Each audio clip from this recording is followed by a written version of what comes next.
Ini Bangaru. Ani. Ani Bangaru. Ani. Ani.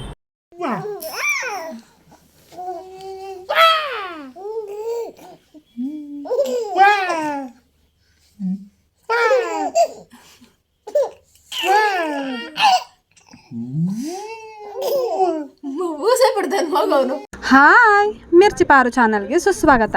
ಇವತ್ತು ನೀವು ನೋಡ್ತಿದ್ದೀರಾ ನಮ್ಮ ಪಾಪದು ಸ್ಪೆಷಲ್ ಫೋಟೋಶೂಟ್. ಅಂದರೆ ನಾನು ಪ್ರೆಗ್ನೆನ್ಸಿ ಜರ್ನಿಲಿ ಏನೆಲ್ಲ ಟ್ಯಾಬ್ಲೆಟ್ಸ್ ತೊಗೊಂಡೆ, ಮೆಡಿಸಿನ್ ತೊಗೊಂಡೆ, ಏನೇನು ಸ್ಕ್ಯಾನಿಂಗ್ ಮಾಡಿಸ್ದೆ, ಅದ್ರದ್ದು ಕೆಲವೊಂದು ಐಟಮ್ಸ್ನ ನಾನು ಎತ್ತಿಟ್ಕೊಂಡಿದ್ದೆ. ಸೊ ಯಾವುದೇದಿದೆ ಪ್ರೆಗ್ನೆನ್ಸಿ ಕಿಟ್ಟು, ಸ್ಕ್ಯಾನಿಂಗ್ ಪೇಪರ್ಸು ಎಲ್ಲನೂ ಒಂದು ಕಡೆ ಇಟ್ಟು, ಇದು ಲಕ್ಕಿಗೋಸ್ಕರ ಮಾಡಿದ್ದು ಅಂತ ಹೇಳ್ಬಿಟ್ಟು ಅದೊಂದು ಫೋಟೋಶೂಟ್ ಮಾಡೋಣ, ಚೆನ್ನಾಗಿರುತ್ತೆ, ಹೊಸ ಐಡಿಯಾ ಅಂತ ಈ ಥೀಮ್ನ ಇಟ್ಕೊಂಡು ಫೋಟೋಶೂಟ್ನ ಮಾಡಿದ್ದು. ಸೊ ನಮ್ಮ ಪಾಪುಗೆ ಆಲಿವ್ ಕಲರ್ ಡ್ರೆಸ್ ಹಾಕ್ಸಿ ತುಂಬ ಕ್ಯೂಟಾಗಿ ರೆಡಿ ಮಾಡಿದ್ವಿ. ಅವನು ಸಖತ್ತಾಗಿ ಕಾಣಿಸ್ತಾ ಇದ್ದ. ಬಟ್ ಇಲ್ಲಿ ಇಷ್ಟೊಂದು ಟ್ಯಾಬ್ಲೆಟ್ ತೊಗೊಂಡಿದ್ದೀನ ಅಂತಂದರೆ ಇದಕ್ಕಿಂತ ಜಾಸ್ತಿ ಟ್ಯಾಬ್ಲೆಟೇ ನನಗೆ ಡಾಕ್ಟ್ರು ರೆಫರ್ ಮಾಡಿದರು. ಬಟ್ ಮೆಡಿಕಲ್ ಅಂಕಲ್ ಬಂದು ಅಷ್ಟೊಂದೇನು ಟ್ಯಾಬ್ಲೆಟ್ ಬೇಕಾಗಿಲ್ಲ, ನೀವು ತುಂಬ ಹೆಲ್ದಿ ಆಗಿದ್ದೀರಾ, ಸೊ ಇಷ್ಟು ಐರನ್ ಟ್ಯಾಬ್ಲೆಟು, ಕ್ಯಾಲ್ಸಿಯಂ ಟ್ಯಾಬ್ಲೆಟ್ ತೊಗೊಂಡ್ರೆ ಸಾಕು. ಸಮ್ಟೈಮ್ಸ್ ಕೆಲವೊಂದು ಟ್ಯಾಬ್ಲೆಟ್ ಮಾತ್ರ ಯಾವ್ದು ರೆಫರ್ ಮಾಡಿದ್ರು ಅಂಥ ಟ್ಯಾಬ್ಲೆಟ್ಸ್ನ ಮಾತ್ರ ತೊಗೊಳಕ್ಕೆ ಹೇಳಿದರು. ಅದು ಬಿಟ್ಟರೆ ನಾನು ಸ್ಕ್ಯಾನಿಂಗೇ ತುಂಬ ಜಾಸ್ತಿ ಮಾಡಿಸಿರೋದು. ನನಗೆ ಲೇಡೀಸ್ ಡಾಕ್ಟ್ರ್ ಬೇಕಾಗಿರೋದ್ರಿಂದ 2-3 ಕಡೆ ಬೇರೆ ಬೇರೆ ಹಾಸ್ಪಿಟ್ಲನ್ನ ಚೇಂಜ್ ಮಾಡಿದೆ. ಸೊ ಅದರಿಂದ ಬೇರೆ ಬೇರೆಯವರು ಸ್ಕ್ಯಾನಿಂಗ್ ಬರ್ಕೊಟ್ಟಿದ್ದ ರಿಪೋರ್ಟ್ಗಳಿಂದ ನಾನು ಜಾಸ್ತಿ 2-3 ಸ್ಕ್ಯಾನಿಂಗ್ ಎಕ್ಸ್ಟ್ರಾ ಮಾಡಿಸೋ ಥರ ಆಯಿತು. ಅದರಿಂದ ನನಗೇನು ಲಾಸ್ ಆಗಿಲ್ಲ. ಬಟ್ ಯಾಕಂದರೆ ಪಾಪುದು ಹೆಲ್ತ್ ತುಂಬ ಇಂಪಾರ್ಟೆಂಟು ಹೊಟ್ಟೆ ಒಳಗಿದ್ದಾಗ. ಸೊ ಶಿವು ಅವರು ಅದನ್ನೇ ಕನ್ಸರ್ನ್ ಇಟ್ಕೊಂಡು ಮಾಡಿಸಿದ್ರೆ ಆಯಿತು ಅಂತ ಸ್ಕ್ಯಾನ್ ಮಾಡಿಸಿರೋದು.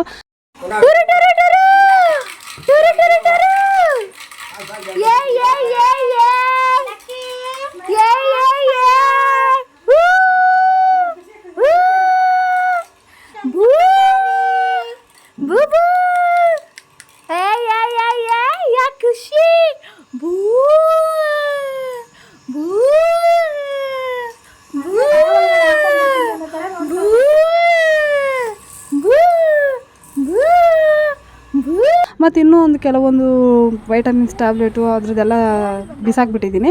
ಸೊ ಎಷ್ಟು ಮಾತ್ರ ಉಳಿಸ್ಕೊಂಡಿದ್ದೀನೋ ಅಷ್ಟರಲ್ಲೇ ಇಷ್ಟು ಕ್ಯೂಟ್ ಫೋಟೋಶೂಟ್ ಮಾಡೋಕ್ಕಾಯಿತು. ನಮ್ಮ ಪಾಪುಗೆ 3 ತಿಂಗಳು ಕಂಪ್ಲೀಟ್ ಆಗಿರೋದ್ರಿಂದ ತುಂಬಾ ಗುಂಡ್ಗೆ ಚೆನ್ನಾಗಾಗಿದ್ದ. ಎತ್ತದ್ರೂ ವೆಯ್ಟ್ ಇದ್ದ. ಎಲ್ಲರೂ ಹೇಳೋರು ಏನು ಸಖತ್ತಾಗಿ ಆಗಿದ್ದಾನೆ ನಿನ್ನ ಮಗ ಅಂತ. ಸೊ ಇವಾಗ ನೀವು ಹೇಳಿ ನನ್ನ ಪಾಪು ಹೇಗೆ ಕಾಣಿಸ್ತಿದ್ದಾನೆ ಅಂತ.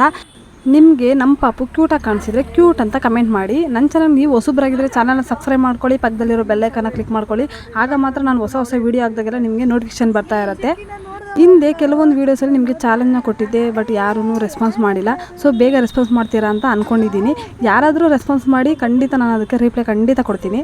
ನಾವು ಆಲ್ರೆಡಿ ಕಾರಲ್ಲಿ ಕೂತಿದ್ದೀವಿ ಅಂದರೆ ಹೊರಗಡೆ ಎಲ್ಲ ಹೋಗ್ತಾ ಇದ್ದೀವಿ ಅಂತಲೇ ಅರ್ಥ. ಹೌದು, ನಮ್ಮ ತಂಗಿಗೆ ಸ್ವಲ್ಪ ಹುಷಾರಿಲ್ಲದ ಕಾರಣ ಹೊರಗಡೆ ಹೋದರೆ ಸ್ವಲ್ಪ ಗಾಳಿಗೆ ಸರಿ ಹೋಗ್ತಾಳೆ ಅಂತ ಅಂದ್ಕೊಂಡು ಹೊರಗಡೆ ಹೋಗ್ತಾ ಇರೋದು. ಆಫ್ಟರ್ 3 ಮಂತ್ಸ್ ನಾನು ಕೂಡ ಹೊರಗಡೆ ಹೋಗ್ತಾ ಇರೋದು. ಸೊ ಸ್ವಲ್ಪ ಕ್ಯೂಟಾಗಿ ಖುಷಿ ಆಗ್ತಾ ಇತ್ತು.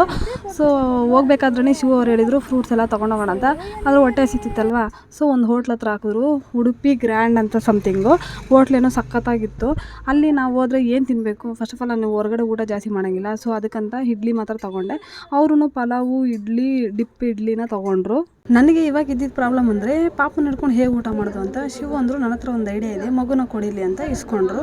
ಆಮೇಲೆ ಮುಖ ನೋಡಿದ್ರೆ ತಿನ್ನು ಅಂತ ಅಂದರು.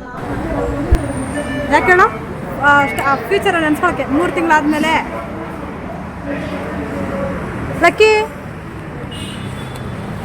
ಲಕ್ಕಿ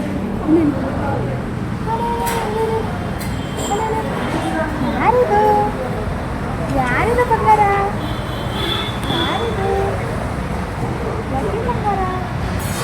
ಅಂದರೆ ಅವ್ರಿಗನ್ಸಿದ್ದು ಅಷ್ಟೇ, ಫಸ್ಟು ನೀನು ಊಟ ಮಾಡ್ಕೊ, ಆಮೇಲೆ ನಾನು ಊಟ ಮಾಡ್ಕೊತೀನಿ ಅಂತ. ಬಟ್ ನನ್ನ ಇಷ್ಟು ಮಾತ್ರ ಕೇರ್ ಮಾಡ್ತಾರಲ್ಲ, ಅದೇ ಖುಷಿ ವಿಚಾರ ಅಲ್ವಾ. ನನಗಂತೂ ತುಂಬಾ ಖುಷಿ ಆಯಿತು ಆ ಟೈಮಲ್ಲಿ ಕೂಡ. ಇಷ್ಟು ಕೇರ್ ಮಾಡ್ತಾರೆ ಹೊರಗಡೆ ಬಂದಿನೂ ಅದನ್ನೆಲ್ಲ ಮನಸ್ಸಲ್ಲಿ ಇಟ್ಕೊಂಡು ಅಂತ. ವೈಫ್ ತಿನ್ನಕ್ಕೆ ಬಿಟ್ಬಿಟ್ಟು ಪಾಪ ಅದು ಬಾವ ಬಿಟ್ಟಿರಲಿ ಅಂತ ಹೇಳಿ ನೋಡಿ. ಪಾಪ ನಮ್ಮ ಬಾವ ತಿಂದಿರಂಗೆ ಹೋಗಿ ಮಗುನ ಆಟಾಡಿಸ್ತವ್ರೆ. ಅವ್ರು ಪಾಪನ ಎತ್ಕೊಂಡು ತಿರುಗಾಡಬೇಕಾದ್ರೆ ನನಗಂತೂ ಅವ್ರು ಸಿಕ್ಕಾಪಟ್ಟೆ ಕ್ಯೂಟ್ ಅಂತ ಅನ್ನಿಸ್ತಾ ಇದ್ರು. ಸರಿ ಅದರಲ್ಲೇ ಒಂದು ವೀಡಿಯೋ ತೊಗೊಳೋಣ, ಹೆಂಗೂ ಹೊರಗಡೆ ಬಂದಿದ್ವಿ ಅಂತ ಹೇಳ್ಬಿಟ್ಟು ಅದರಲ್ಲಿ ಒಂದು ಚಿಕ್ಕದಾಗಿ ಈ ಕ್ಲಿಪ್ನ ತೊಗೊಂಡಿರೋದು. ಅದನ್ನ ನೋಡಬೇಕಾದ್ರೂ ನನಗೆ ಇವಾಗಲೂ ಒಂಥರ ಮನಸ್ಸಿಗೆ ಏನೋ ಖುಷಿ ಆಗುತ್ತೆ. ಈ ಗ್ರ್ಯಾಂಡಲ್ಲಿ ಟಿಫನ್ ಮುಗಿಸ್ಕೊಂಡು ನಾವು ಬಂದ್ವಿ ಡಿ ಮಾರ್ಟ್ಗೆ ಪಾಪಗೂ ಸ್ವಲ್ಪ ಶಾಪಿಂಗ್ ಮಾಡೋಣ ಅಂತ. ಚಡ್ಡಿ ಅದು ಎತ್ಕೊಂಡ್ಬಿಡ್ತು ಬಾವ. ಲಕ್ಕಿ ಇರುವುದೇ ಅವ್ನು ನಿಂತ್ಕೊಂಡು ಬರ್ತೈತೆ. ರಾಜ ರಾಜ ಕಡು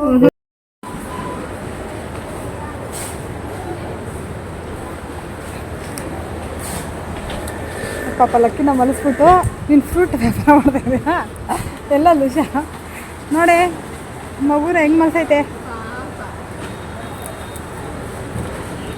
ಬೆಳ್ಳುಳ್ಳಿ ಮಲ್ಸಿದ್ದು ಅದು ಬೇರೆ. ದುಡಿಯೋಕ್ಕೆ ಬಂದಿದ್ದೀವಿ ಶಾಪಿಂಗ್ ಮಾಡೋಕ್ಕೆ. ಲಕ್ಕಿದು ಫಸ್ಟ್ ಶಾಪಿಂಗ್. ಅವ್ರು ಮಲ್ಕೊಂಡವನೆ ಎಲ್ಲ ಫ್ರೂಟೇ ತೊಗೊತಾರೆ. ಎಲ್ಲಿ ಸಹ ನಮ್ಮ ಲಕ್ಕಿ ಅವ್ರ ಚಿಕ್ಕಿಗೆ ಹುಷಾರಿಲ್ಲ, ಅಲ್ಲಿಗೆ ಫ್ರೂಟ್ ಶಾಪಿಂಗ್ ಮಾಡ್ತಾಯಿದ್ವಿ. ಪಾಪಗಂತ ಶಾರ್ಟ್ಸು ಟೀ ಶರ್ಟ್ ತೊಗೊಂಡ್ಮೇಲೆ ನಾವು ಬಂದಿದ್ದೆ ಜುಡಿಯೋ ಸ್ಟಾರ್ ಬಜಾರ್ಗೆ. ಅಲ್ಲಿ ಬಂದು ಸಿಕ್ಕಾಪಟ್ಟೆ ಐಟಮ್ಸ್ ಇತ್ತು, ಆದರೆ ನಾವು ತೊಗೊಳಕ್ಕೆ ಬಂದಿದ್ವಿ ಫ್ರೂಟ್ಸ್ ಮಾತ್ರ. ಹುಷಾರಿಲ್ಲ ಅಲ್ವಾ, ಅವಳು ಸ್ವಲ್ಪ ಹೆಲ್ದಿ ಆಗಲಿ ಅಂತ. ಸೊ ಫ್ರೂಟ್ಸ್ ಎಲ್ಲ ತೊಗೊಂಡ್ವಿ. ಆಮೇಲೆ ಶಿವು ಅಂದರು ಇದೆಲ್ಲ ಸ್ವಲ್ಪ ನೋಡೋಣ ಬಾ ಅಂತ. ಬಿಸ್ಕೆಟ್ ಬೇಕಾ ಜ್ಯೂಸ್ ಬೇಕಂತೆಲ್ಲ ಕೇಳ್ತಾಯಿದ್ರು. ನಾನೇನು ತಿನ್ನಂಗಿಲ್ಲ, ಇನ್ನೊಂದು ಇದೆಲ್ಲ ತಿನ್ನಲೂಬಾರ್ದು, ಒಳ್ಳೇದಲ್ಲ, ಹೆಲ್ದಿ ಅಲ್ಲ ಅಂತ ಹೇಳ್ತಿದ್ದೆ. ಒನ್ ಟೈಮಲ್ಲಿ ಇದನ್ನೇ ತಿಂತಾಯಿದ್ದೆ, ಮರ್ತೋದ್ಯಾ ಅಂತೇಳಿ ರೇಗಿಸ್ತಾಯಿದ್ರು. ಸೊ ಹಂಗೆ ರೇಗಿಸ್ಕೊಂಡು ಅಂಗಡಿನ ಪೂರ್ತಿ ನೋಡಿದ್ವಿ. ಈ ಸ್ಟಾರ್ ಬಜಾರಲ್ಲಿ ನಿಮ್ಗೆ ಯಾವ ಐಟಮ್ ಸಿಗೋಲ್ಲ ಅಂತ ನಾನು ಹೇಳಂಗೆ ಇಲ್ಲ, ಎಲ್ಲ ಐಟಮ್ ಸಿಗುತ್ತೆ. ಇದ್ರ ಲೊಕೇಶನ್ ಬೇಕಿದ್ರೆ ಡೀಟೇಲ್ ಅಂತ ಕಮೆಂಟ್ ಮಾಡಿ, ಇಲ್ಲ ಲೊಕೇಶನ್ ಅಂತ ಕಮೆಂಟ್ ಮಾಡಿ. ಖಂಡಿತ ನಾನು ಇದ್ರ ಡೀಟೇಲ್ಸ್ನ, ಲೊಕೇಶನ್ನ, ಎಲ್ಲಿದೆ, ಏನೇನಿದೆ ಅಂತ ಖಂಡಿತ ಶೇರ್ ಮಾಡ್ತೀನಿ. ಈ ಥರ ಶಾಪಿಂಗ್ ಮಾಡೋಕ್ಕೆ ಬಂದುಬಿಟ್ರೆ ನಮಗಂತೂ ಟೈಮೇ ಗೊತ್ತಾಗಲ್ಲ, ಯಾಕಂದರೆ ಅಲ್ಲಿ ಗಡಿಯಾರನೇ ಇರೋದಿಲ್ಲ. ಇನ್ನೊಂದು ಆಚೆ ಕಡೆ ವೆದರ್ ಕೂಡ ಗೊತ್ತಾಗೋದಿಲ್ಲ, ಯಾಕಂದರೆ ಎಲ್ಲ ಕಡೆ ಕ್ಲೋಸ್ ಇರುತ್ತೆ. ಮತ್ತು ಎಲ್ಲ ಐಟಮ್ಸ್ ಕೂಡ ಇದನ್ನು ತಗೋ ಅದನ್ನು ತಗೋ ಅಂತ ಕರೆಯೋ ಥರನೇ ಅನ್ನಿಸ್ತಾ ಇರುತ್ತೆ. ಸೊ ಖಂಡಿತವಾಗ್ಲೂ ಹೇಳ್ತೀನಿ, ನನಗೆ ಮಗ್ಗಿಂದ ಜಗ್ಗಿಂದ ಏನು ನೋಡಿದ್ರು ಅಷ್ಟೇ ಮನೇಲಿದೆ, ಆದ್ರೂ ಇದು ಹೊಸದಲ್ವಾ ತೊಗೊಳ್ಳೋಣವಾ, ಕಮ್ಮಿ ರೇಟ್ ಇದೆ ತೊಗೊಳ್ಳೋಣವಾ, ಒಂದಕ್ಕೊಂದು ಆಫರ್ ಇದೆ ತೊಗೊಳ್ಳೋಣ ಅಂತಲೇ ಅನಿಸೋದು. ಶಾಪಿಂಗ್ ಮಾಡಿಂದ ಹೊರಟು ನಾವು ಬಂದ್ವಿ ಪೆಟ್ರೋಲ್ ಬಂಕ್ಗೆ ಡೀಸೆಲ್ ಹಾಸ್ಕೊಂಡು ಮತ್ತೆ ರೈಡ್ನ ಶುರು ಮಾಡಿದ್ವಿ. ಲಕ್ಕಿ ಆಲ್ರೆಡಿ ಇದೇ ನಮ್ಮ ಮಗು ಕಣ್ಣು ಬಿಟ್ಬಿಟ್ಟಿದೆಯಾ? ಓನಿ ಬಂಗಾರು ನಿದ್ದೆ ಆಗ್ಬಿಡ್ತೀಯ? ಹಾಂ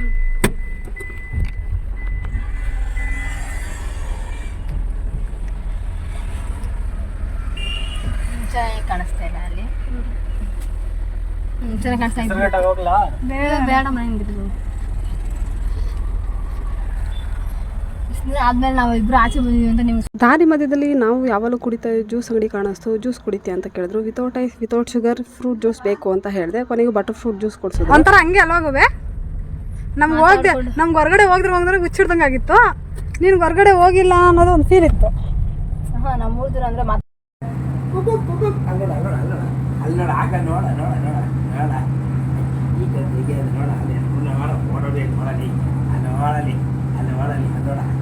ಮಾತಾಡ್ಸಪ್ಪ, ನೀನು ಮಾತಾಡ್ಸಪ್ಪ. ಬೇಡ ನನಗೇನಿಗೂ ಬೇರೆ ಹೊರಗಡೆ ಎಲ್ಲ ಹೋದ್ರೆ ಮಾಡ್ಕೊತೀನಿ. ಅವತ್ತು ಎಮರ್ಜೆನ್ಸಿ ಇತ್ತಂತ ಮಾಡ್ಕೊಂಡಿದ್ದು.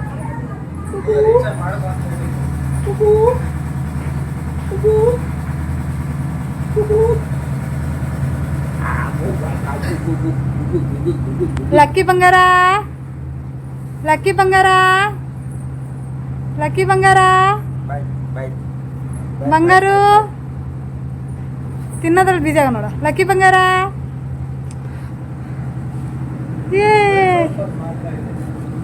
ಏನ್ ಮಾಡ್ತಿದ್ದೀರಾ ಬಂಗಾರ? ಇದೇನ್ ಎಂತ ಬುದ್ಧಿ ಬಂಗಾರ? ತಿನ್ಬಾರ್ದು ಬಂಗಾರ, ತಿನ್ಬಾರ್ದು ಬಂಗಾರ. ಜಿಂಟಾಕ್ತ ಜಿಂಟಾಕ್ ಜಿಂಟಾಕ್ತ ಜಿಂದಾಕ್ ಜಿಂತಾಕ್ ಜಿಂದಾಕ್ ಜಿಂದಾಕ್ ಜಿಂಟಾಕ್ತ ಜಿಂದ ಜಿಂಟಾಕ್ತ ಜಿಂದ ದಿಂದ ದಿಂದ ದಿಂದ ದಿಂದ. ಆಡ್ತು ಬಂಗಾರ ಕಾಲು, ಕೈ ತಿನ್ಬಾರ್ದು. ಜಿಂಟಾಕ್ತ ಜಿಂದ.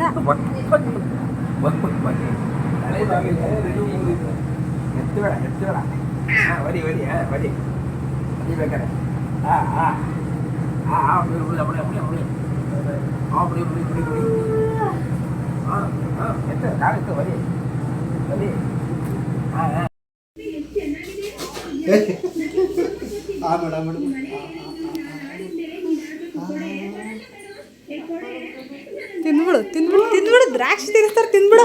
ದಾಳಿಂಬ್ರೆ ಉದುರಿಸ್ತಾರೆ ತಿಂದ್ಬಿಡು. ತಿಂದ್ಬಿಡು ತಿಂದ್ಬಿಡು.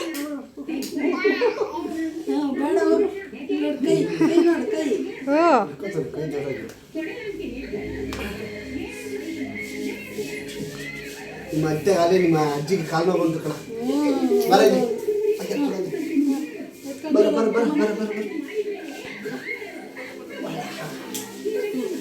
ಫುಲ್ ಖುಷಿ, ಜೋಶ್ ಬಂದ್ಬಿಟ್ಟೈತೆ.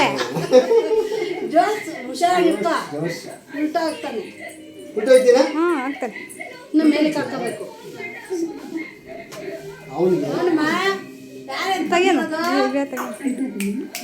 ಮೊಬೈಲ್ ನೋಡ್ದಾ?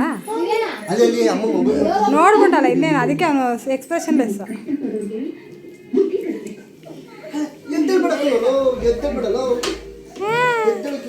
ಓ ಆಯ್ತು ಹೇಳಲ್ಲ ಹೇಳಲ್ಲ ಹೇಳಲ್ಲ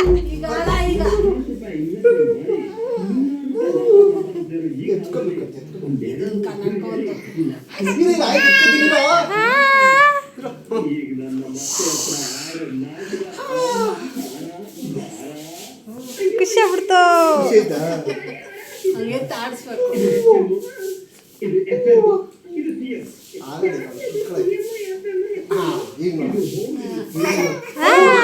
ಇವಾಗ ನೀವು ಎತ್ಕೊಂಡ್ಬಿಟ್ಟು ಅವನು ಬಳಸಿದ್ರೆ ಇಷ್ಟ ಆಗ್ತದಾ? ಅಷ್ಟೇ ಕೇಳ್ರಿ ಅಜ್ಜಿಗೆ, ಆಮೇಲೆ ಕಿರ್ಸ್ತಾನೇ ಇರ್ತಾನೆ ಎತ್ಕೊಂಡೇ ಇರ್ರಿ ಅಂತ. ಶಾಪಿಂಗ್ ಎಲ್ಲ ಮುಗಿದ್ಮೇಲೆ ಮನೆಗೆ ಬಂದಮೇಲೆ ನಾನು ಫ್ರೆಶ್ ಅಪ್ ಆದೆ. ಅಲ್ಲಿವರೆಗೂ ಲಕ್ಕಿ ಅವ್ರ ತಾತ ಜೊತೆ ಆಟಾಡ್ತಾ ಇದ್ದ. ಆಮೇಲೆ ಅವನ್ನ ಫ್ರೆಶ್ ಅಪ್ ಮಾಡಿಸ್ದೆ. ಆಮೇಲೆ ನಮ್ಮತ್ತೆ ಮಾವ ಬಂದಿದ್ದರು. ಅವ್ರ ಜೊತೆ ಸ್ವಲ್ಪ ಹೊತ್ತು ಹರಟೆ ಹೊಡ್ಕೊಂಡು ಮಾತಾಡಿಕೊಂಡು ಪಾಪು ಜೊತೆ ತುಂಬ ಹೊತ್ತು ಆಟಾಡಿದ್ರು.